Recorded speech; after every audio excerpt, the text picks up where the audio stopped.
Letos smo vam pripravili še eno takole manjšo različico za grobove, eno zasaditev. Vemo, da imamo različne oblike teh gredic.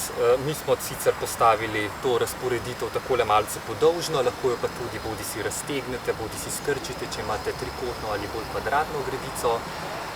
In v tej kombinaciji smo izbrali zanimive lepotice za jesensko sajenje.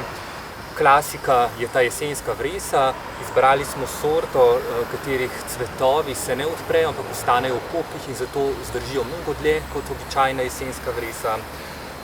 Za kombinacijo smo dodali eno zimzeleno trajnico, to je rdečelistni mleček, ki s padcem temperatur proti zimi vedno bolj dobiva tako lepo, intenzivno, vijolično, purpurno barvo. Za kombinacijo, za nekaj dodatnih cvetov pa potem dodajamo še kakšno mačeho.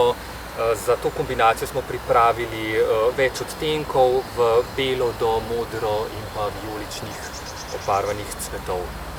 Ta kombinacija bo zdržala pravzaprav celo zimo in bomo lahko šele spomladi potem kaj dodali, odstranili oziroma obnovili ta nasad na grobu.